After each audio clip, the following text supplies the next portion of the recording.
The great hall of the Galactic Archive was quiet. Thousands of data crystals floated in perfect rows, each one holding the history of a different species. Some crystals glowed bright, showing young civilizations still growing. Others were dark, marking races that had died out long ago. The light from these crystals painted strange shadows on the walls, shadows that seemed to move and shift as visitors walked between them. Archivist Zell stood before a crystal that puzzled everyone who looked at it. The crystal was small, no bigger than her palm, but it flickered with more colors than any other in the entire archive. Red for disaster, blue for recovery, green for growth. The colors shifted so fast it made her eyes hurt. She had been studying this crystal for 3 standard cycles now, and still she could not believe what it showed. "This cannot be correct," said Council Member Vorn. He was a tall being with gray skin and 4 eyes that all blinked at different times. His robes marked him as one of the senior members of the council, a being who had seen civilizations rise and fall across 10,000 years. "Run the scan again." Zell had run the scan 12 times already. The result was always the same. She pressed her hand against the crystal and watched the numbers appear in the air before them, glowing softly in the dim light of the archive. Species human, planet of origin Earth Sol system, extinction level events survived 47. Vorn made a sound like choking. His 4 eyes went wide, then narrowed, then went wide again. 47. The Kalori survived 3 extinction events, and we consider them the most resilient species in Sector 9. The Makari survived 5 and they became legends. Their story is taught in every school on every world. How can these humans have survived 47? "The data is accurate," Zell said. "I have checked it many times. I have run every verification protocol we have. The archive does not lie." She waved her hand, and the air filled with images. The council members leaned forward to watch, their various faces showing various forms of surprise and concern. Event 1 occurred approximately 66 million Earth years ago, Zell began. A massive rock from space struck their planet. The rock was approximately 10 kilometers wide. The impact was so great that it blocked out their sun for years. Fires burned across entire continents. The temperature dropped so low that most plants died. Most life on Earth died. Scientists estimate that 96% of all species on the planet went extinct. But some small mammals survived by hiding underground and eating whatever they could find. These mammals would eventually become humans. "But humans did not exist then," Vorn said, his voice skeptical. "No, but their ancestors did.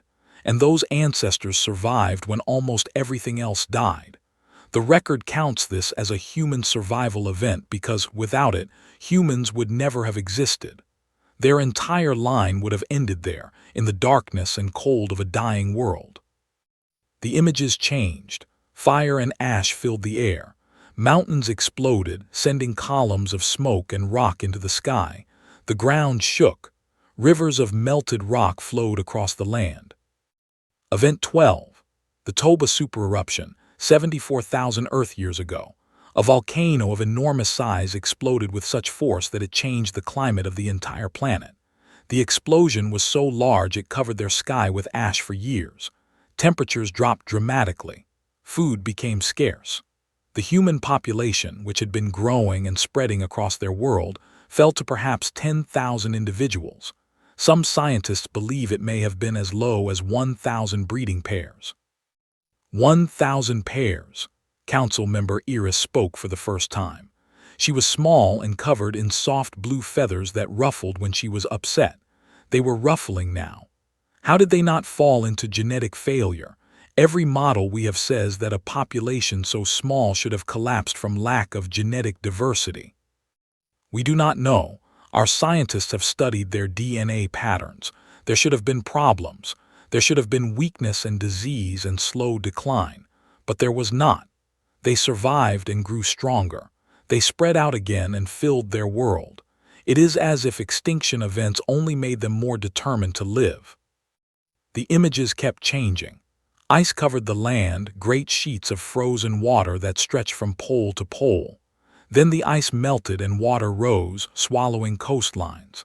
Diseases swept through cities, leaving streets empty and silent. Wars burned entire continents, filling the sky with smoke and the ground with the dead. The pattern continues through their history, Zell said. Ice ages that lasted thousands of years, plagues that killed half their population in a single generation, wars that threatened to destroy everything they had built, famines that left millions starving. Each time they came close to extinction. Each time they found a way to survive. She paused on one image, a bright flash of light over a city, buildings turning to shadow and dust, a mushroom-shaped cloud rising into the sky. Event 39. Humans developed weapons that could destroy their entire planet. They split atoms, releasing the energy that holds matter together. They built enough of these weapons to kill every living thing on Earth several times over. For decades, their two largest nations pointed these weapons at each other. One mistake, one moment of madness, one misunderstanding would have ended their species forever. And they survived this how? Vorn asked. His voice was quiet now, almost respectful. They simply did not press the button. They chose not to destroy themselves. They lived with the threat of complete destruction every day for decades, and they chose, over and over again, not to end everything. Eventually, they found ways to reduce the number of weapons. The threat never fully went away, but they managed it. They survived themselves. The council members were silent. This was perhaps the strangest survival of all. A species that held its own death in its hands and chose to put it down. A species that could have destroyed itself countless times but decided not to. Continue, Vorn said quietly. Zell moved through more events. Climate change that flooded their coastal cities and turned fertile land to desert. A pandemic that spread across their entire world in a matter of months, killing millions. Food shortages when their systems of growing food began to fail. Water wars when the rivers ran dry. Each one should have ended them. None of them did. Event 45, Zell said. A gamma ray burst from a dying star struck their solar system. The radiation should have stripped away their atmosphere and killed everything on the surface of their planet. The odds of such a burst hitting any particular star system are incredibly small, but it happened to them.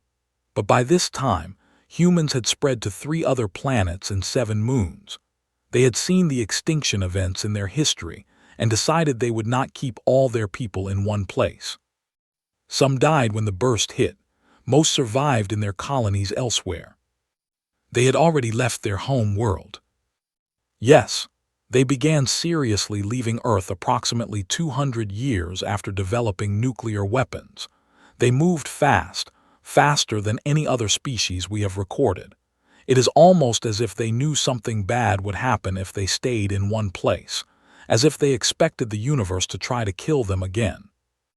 The image showed a pale blue dot against the black of space, Earth, as seen from far away.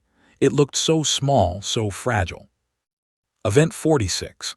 Their sun began to destabilize earlier than expected. Solar flares destroyed their colonies on Mars and Venus. Earth became too hot to support life. The oceans boiled. The air became poison. But by then, humans had already sent ships to other stars. They had been building these ships for generations, knowing this day would come. Millions died, but millions more survived, scattered across the galaxy in their slow ships looking for new homes. And Event 47, Iris asked. Her feathers were completely still now. She was afraid and she did not know why.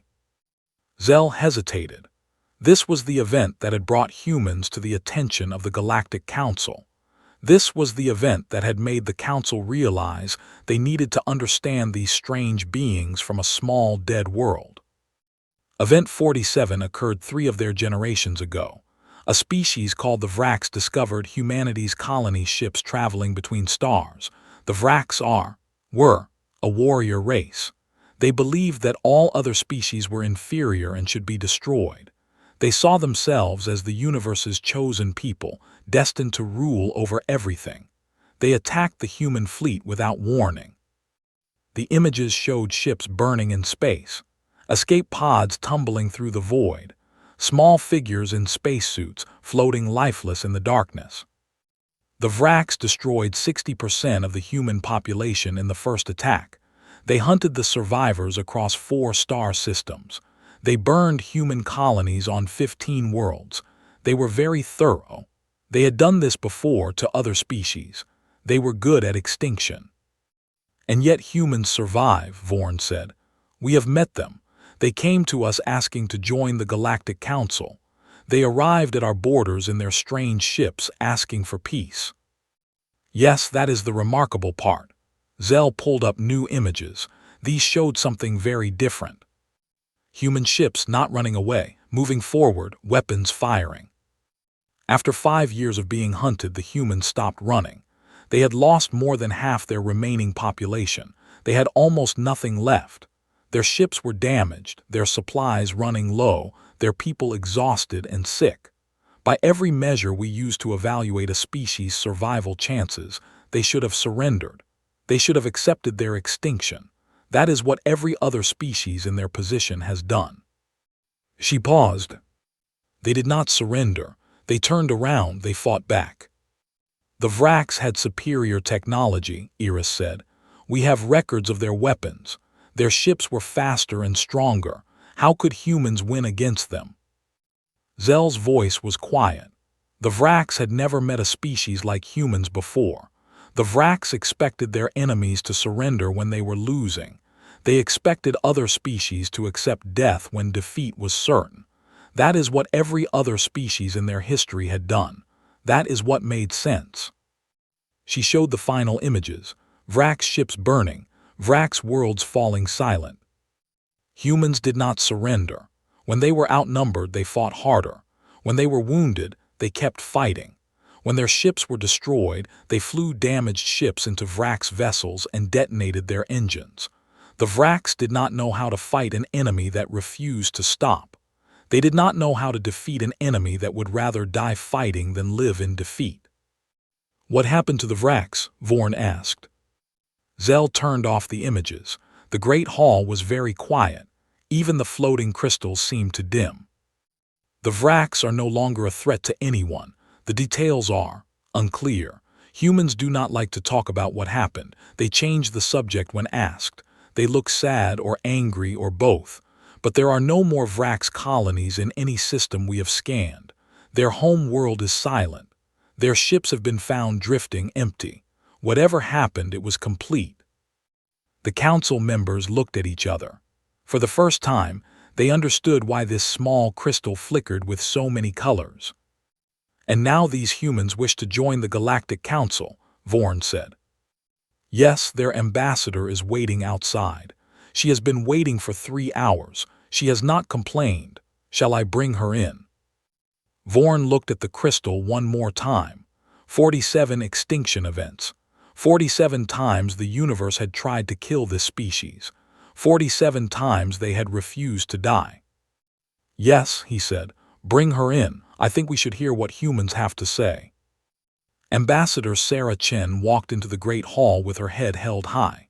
She was short by human standards, and very short compared to most of the beings watching her. Her hair was gray, pulled back from a face lined with age.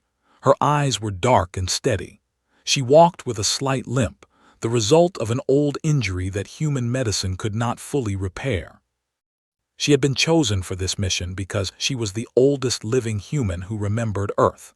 She had been born there in a city called Singapore, 3 years before the evacuation began. She remembered blue skies and green trees and water that fell from clouds. She remembered the smell of rain on hot pavement. She remembered her grandmother's garden, where strange flowers grew in careful rows. She also remembered the Vraks War. She had lost 2 children in that war, a husband, most of her friends. She had watched her species nearly die again, and she had watched them survive again. She had held a weapon herself once when the Vraks came to her colony. She had killed to protect her remaining child. Now she stood before beings who had never faced extinction. species who had grown up safe in a gentle galaxy, protected by the Galactic Council from the dangers that might have ended them. Ambassador Chen, Vorn said, "We have reviewed your people's history. We have questions." "I expected you would," Sarah said. Her voice was calm, steady, controlled. "Everyone does. Your species has survived 47 extinction-level events. This is more than any other species in our records, more than the next 5 species combined. How do you explain this?" Sarah thought about the question. It was one she had asked herself many times. She had asked it while burying her children. She had asked it while looking at the stars where Earth used to be. She had asked it every time she woke up and remembered that she was still alive. "We are very stubborn," she said finally, "and we love our children more than we fear death." Vorn waited for more. Sarah did not add anything. "That is your explanation, stubbornness and love. Those are the simple words for it. The complicated answer would take hours. It would involve biology and psychology and history and philosophy. But in the end, it comes down to this. When we face death, we do not accept it. We fight. We run. We hide. We do whatever it takes to give our children one more day. And then we do it again and again, until the danger is past or we are all dead." "Other species love their children too," Ira said gently. "Other species fight to survive. What makes humans different?" Sarah looked at the small feathered being. She saw curiosity there, and fear, and something that might have been respect. "You say other species fight to survive. But do they fight when there is no hope? Do they keep fighting when all logic says they should stop? Do they build new things from the ashes of the old, even when they know those things might burn too?" She walked closer to the council's platform. Security beings moved toward her, but Vorn waved them back. "Let me tell you about my grandmother," Sarah said. "She lived through the great pandemic of 2020. A disease spread across the entire planet. Millions of humans died. The world shut down. Everyone was afraid. They stayed in their homes. They did not touch each other. Children could not see their grandparents. It was a terrible time." She paused, remembering. "My grandmother was a nurse. She went to work every day knowing she might catch the disease, knowing she might die. She watched people die alone because their families could not be with them. She held their hands at the end. She did it anyway every day because sick people needed help and she was a nurse and that was her job." "That is admirable," Vorn said, "but surely—" "I am not finished. My grandmother's grandmother lived through World War II, the biggest war humans ever fought. Her city was bombed flat. Night after night the bombs fell. She lost her parents, her brothers, her home. Everything she knew was destroyed. She walked through fire to escape. She carried her baby sister on her back for 200 kilometers, through destroyed cities and enemy territory and fields full of the dead. She was 15 years old." Sarah's voice grew stronger. "My grandmother's grandmother's grandmother survived the Spanish flu, another pandemic 100 years before. It killed more people than the war that came before it. And her grandmother survived famines and wars that history has forgotten. Disasters that no one remembers. Every generation had something. Every generation survived." She looked up at Vorn. "Every human alive today is the child of survivors. Every single one of us carries the blood of people who refused to die. We are not the children of the ones who gave up. We are not the descendants of the ones who accepted defeat. Those people died. Those lines ended. We are what is left. We are the children of the stubborn, the fighters, the hopeful, the ones who would not stop." The great hall was silent. "You ask what makes humans different, I will tell you. We have been dying since the day we first stood upright on our world. Everything has tried to kill us. The cold, the heat, disease, predators, each other. The very planet we were born on tried to shake us off like fleas. It sent ice and fire and plague and flood, and we are still here." She turned to look at all the council members, meeting their various eyes one by one. "We do not wish to fight you. We do not wish to fight anyone. We have had enough of fighting. We are tired. We would like to rest. We want to join your council because we are tired and we would like some friends, but I want you to understand something clearly." She stepped back and straightened her shoulders, despite her old injury. "If you threaten us, we will survive. If you attack us, we will survive. If you somehow destroy us completely, we will find a way to survive even that. Because that is what we do. That is what we have always done. And that is what we will always do. We do not know how to do anything else." Vorn looked at the other council members. Something had changed in the room. These ancient, powerful beings who had ruled the galaxy for millions of years were looking at this small, gray-haired human with something that might have been fear. Or might have been respect. "We will discuss your application," Vorn said. "Please wait outside." Sarah nodded. She turned and walked back toward the door, her footsteps echoing in the silent hall. Her limp was more pronounced now. The walk had tired her. As she reached the doorway, she paused. "One more thing," she said without turning around. "The Vraks, you want to know what happened to them?" No one spoke. "They made us choose between our extinction and theirs. They gave us no other option. They wanted to kill every human in the galaxy down to the last child, and so we had to make a choice. We did not like our choice. We still have nightmares about it, but we made it." She looked back over her shoulder. "Keep that in mind while you discuss our application." She walked out, the great doors closed behind her. In the silence that followed, Council Member Iris spoke softly. "I vote to accept their application, immediately, without further discussion." No one disagreed. The news of humanity's acceptance into the Galactic Council spread quickly through the stars. Most species were curious. A few were concerned. But no one challenged the decision. No one wanted to test whether humans really were as stubborn as they seemed. Ambassador Chen became the first human representative to the council. She served for 10 years before retiring to a small colony world where humans had built gardens that reminded them of Earth. She planted flowers from seeds that had traveled across the stars, seeds from her grandmother's garden. She died there, surrounded by grandchildren who had never seen their species' home world, and great-grandchildren who had been born under alien stars. But humanity's story in the galaxy was just beginning. They settled on 100 worlds in the first century, then 1,000. They spread faster than any species the Council had ever recorded. Not through conquest, they had meant what they said about being tired of fighting, but through simple expansion. They built and grew and made children and built some more. Every time they found a new world, they made it home. They brought strange things with them wherever they went. They brought plants from Earth, the few they had managed to save. Seeds that had traveled in their ships through the long dark between stars, kept alive in frozen vaults against the day they would be needed. They grew trees on airless moons by building domes to hold the air in. They grew flowers on worlds where nothing had ever grown before. They brought their animals too, the ones that had survived the evacuation. Dogs and cats, horses and chickens, creatures that other species found strange and wonderful. The Kalori became fascinated with something called a penguin, a bird that could not fly but could swim through cold water like a fish. They traded valuable technology just for the chance to have some penguins on their world. But most of all, humans brought their stories.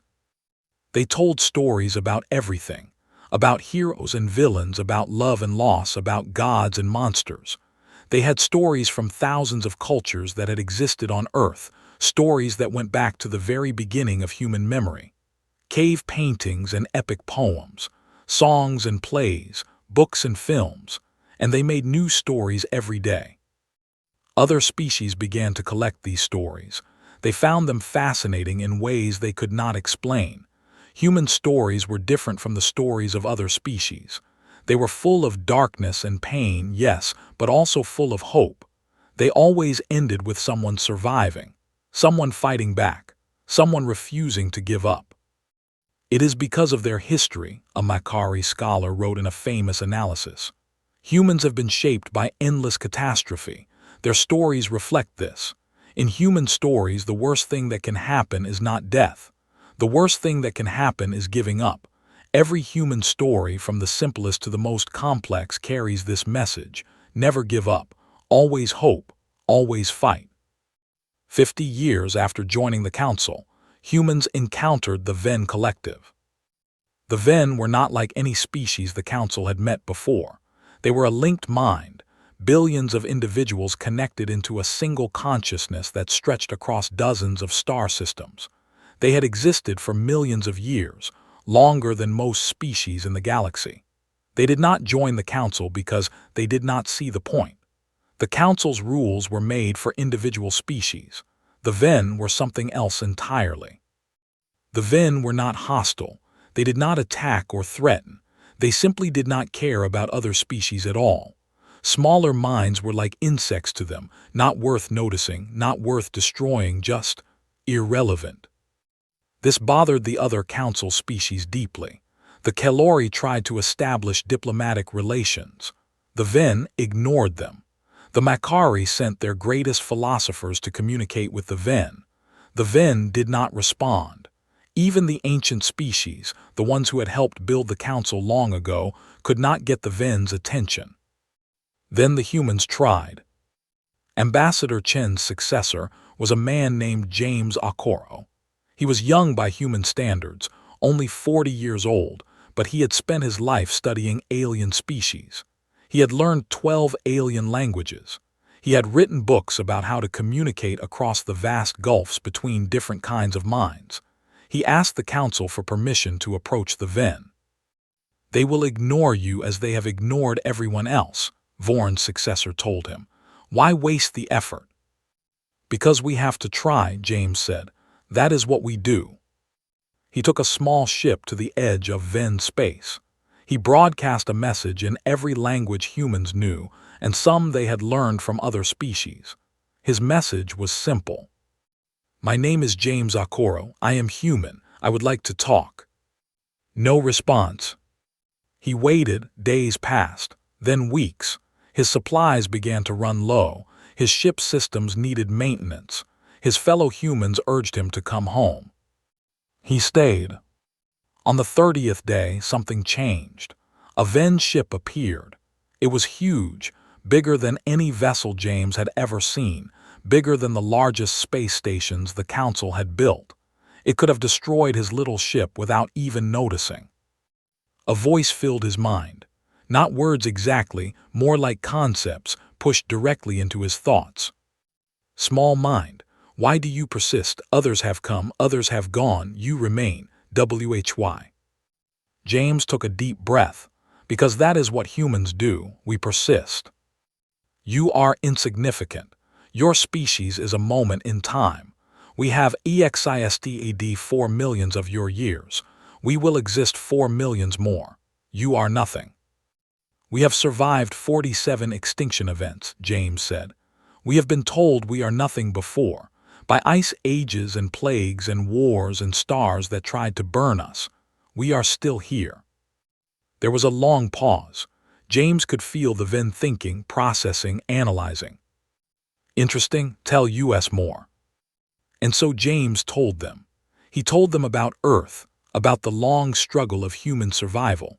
He told them about the Vrax War and what came after. He told them about Sarah Chen and her grandmother and all the generations of survivors that had led to this moment. He talked for hours, telling the story of his species. The Venn listened, or rather, they absorbed. They took the information and processed it across their billions of connected minds. Then they said something that changed everything. "We have looked into your history. We have seen your survival. We have a question." "Ask," James said. "In all your history of survival, did you ever consider joining into a single mind? Did you ever think that you would be stronger if you were all one? We could show you HOW. We could make you like us." James thought carefully before answering. This was perhaps the most important question any human had ever been asked. "We have thought about it. Some humans have even tried it in small ways. We have built networks and systems that connect us. We have shared knowledge and ideas across vast distances, but in the end, we always choose to remain separate, because our strength does not come from being one. It comes from being many. Explain. When we face a crisis, every human thinks about it differently. We argue, we fight, we disagree. It looks like weakness, it looks like chaos, but it means that we try many different solutions at once.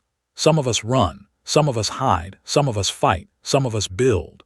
And when one solution fails, there are always others who tried something different, something that might work. He paused, thinking about how to explain something so fundamental. If we were one mind and that one mind made a wrong choice, we would all die. But because we are many minds, there is always someone who made a different choice, someone who survives, someone who can start again. The men were silent for a long time. James waited, wondering if he had said the wrong thing. Finally, the voice returned. Your logic is strange but interesting. We will think about it. We will talk to your species again. You are not like the others. The Ven ship vanished. James returned to the council with something no other species had achieved, a promise from the Ven to continue communication. It was not much, but it was more than anyone else had managed in 1,000,000 years. How did you do it? The council demanded. James shrugged. I told them the truth about humans. They were curious. Curious about what? About how we survive. It seems even a 1,000,000,000-year-old collective consciousness finds that interesting.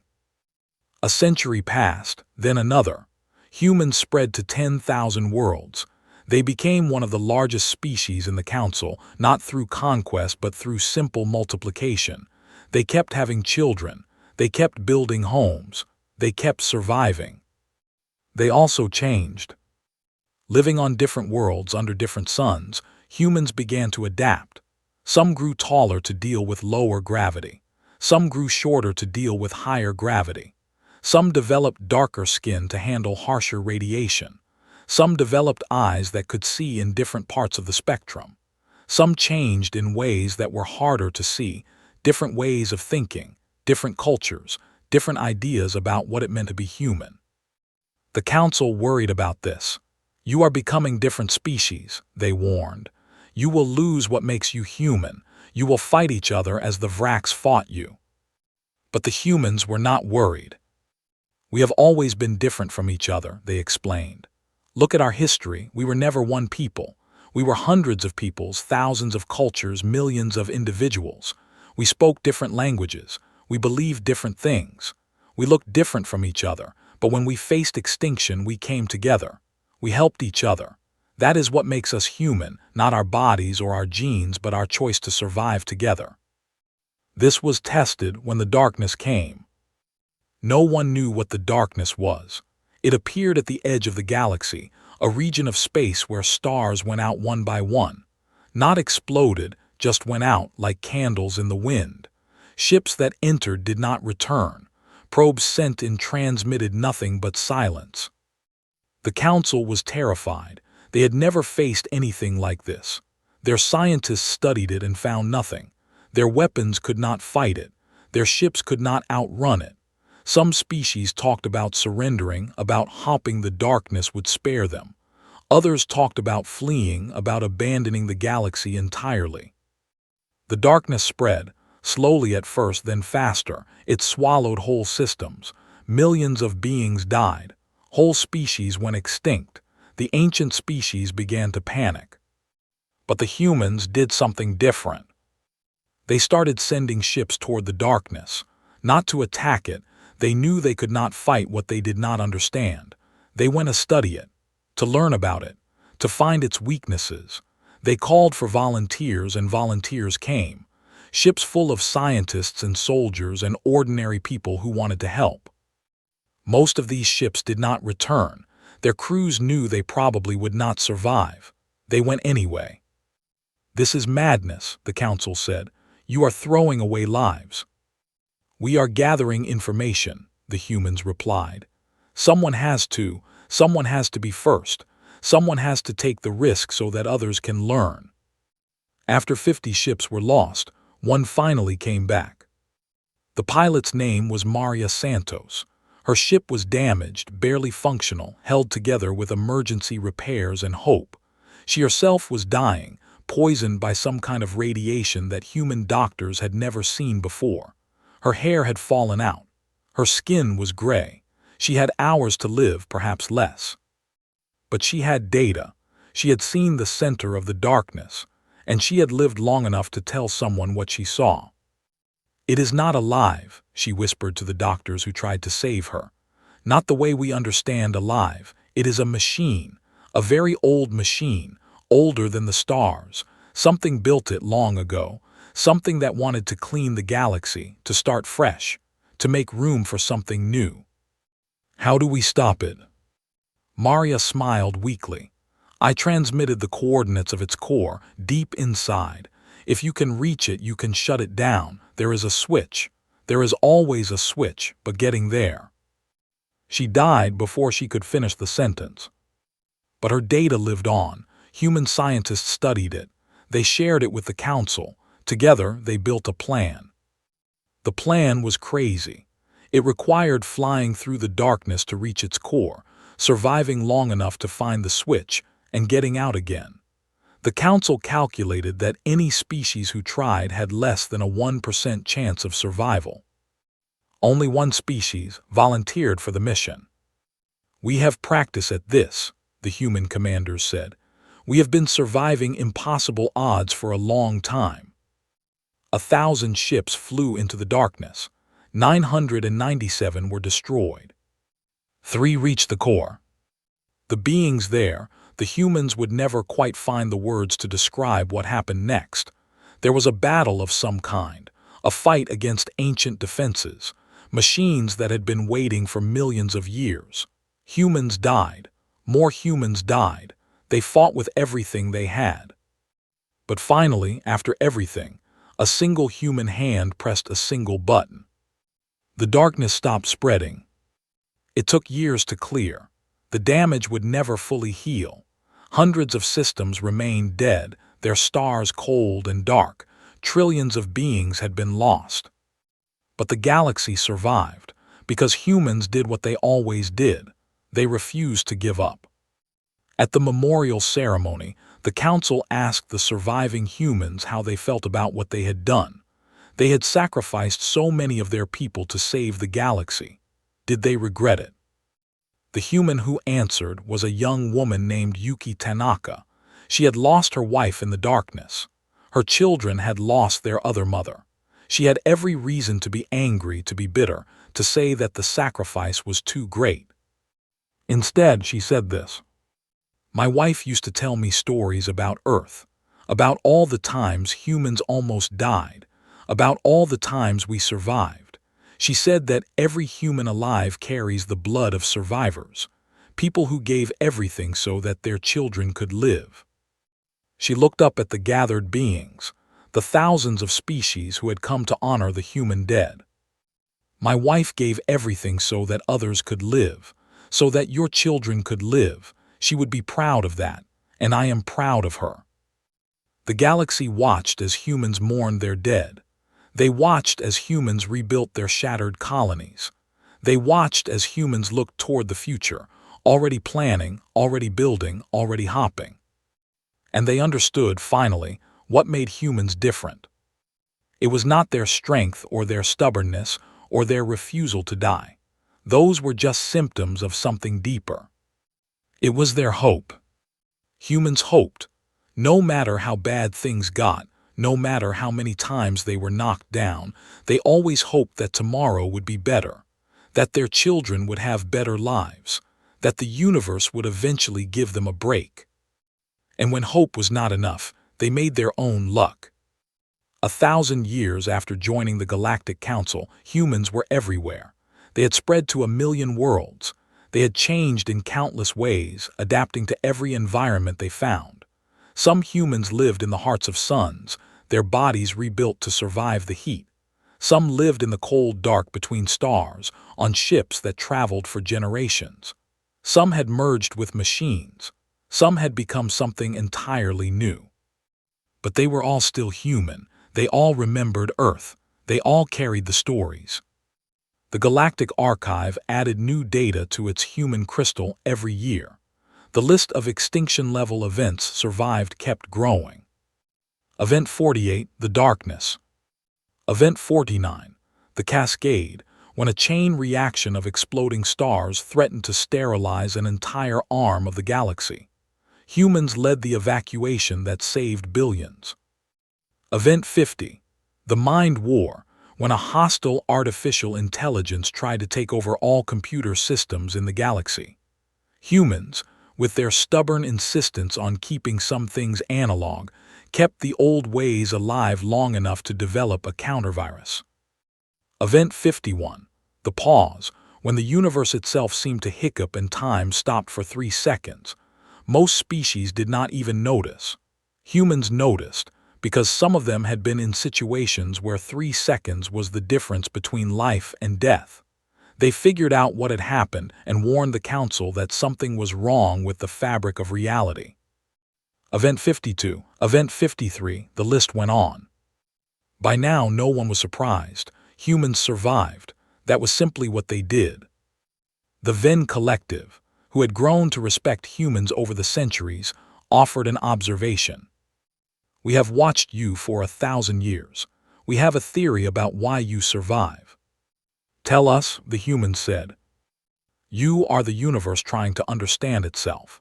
Everything that exists wants to continue existing. The universe itself wants to survive. And somehow, through billions of years of evolution and chance and struggle, the universe created. So we are the universe's survival instinct. Yes, you are what happens when existence itself refuses to end. You are the embodiment of the universe's will to live. The humans thought about this. It was a flattering theory. It was also probably wrong. Humans were too humble to think they were that special, but it was a nice idea. We have a simpler explanation, a human philosopher replied. Tell us. We survive because we love. We love our children, we love our friends, we love our homes, we love life itself. And when you love something, you will do anything to protect it. The Venn considered this. Perhaps both explanatons are true. Perhaps love is how the universe expresses its will to survive. Through you. It was a nice thought. In the Great Hall of the Galactic Archive, the crystal that held human history flickered with more colors than ever before. Red and blue and green and gold and colors that had no names. It was the brightest crystal in the entire archive, and it grew brighter every year. A young archivist, newly appointed, stood before it in wonder. How many extinction events now? She asked her supervisor. 54 confirmed, 2 more pending verification. Will they ever stop? Her supervisor was an old being, one of the ancient species who remembered when humans first came to the council. She had seen many things in her long life. She had seen species rise and fall, stars born and die, empires build and crumble. But she had never seen anything like humans. No, she said softly, the events will never stop. The universe will keep trying to kill them. That is simply how the universe works. It creates and destroys. It builds and breaks. It tests everything always. Then how can they survive? The old archivist smiled. It was a sad smile, but also proud. She had seen humans die. She had also seen them refuse to stop. Because that is simply how humans work. They survive, they adapt, they hope, they love, and they never ever give up. Outside the archive, the stars burned on. Somewhere out there, humans were building new homes, telling new stories, making new children. Somewhere out there, the universe was preparing new challenges, new disasters, new extinction events. And somewhere out there, humans were already getting ready to survive them. That was the truth that the galactic records would always show. Not that humans were the strongest species, or the smartest, or the most advanced, just that they were the most stubborn, the most hopeful, the most unwilling to accept that the story was over. The galaxy had many wonders, ancient species, vast civilizations, technologies beyond imagination. But the greatest wonder of all might have been the small, fragile, impossible creatures who had crawled out of the mud on a tiny planet and refused to die, who had looked at extinction again and again and said, "Not today." The humans, still surviving, still hopping, still here. And that in the end was enough.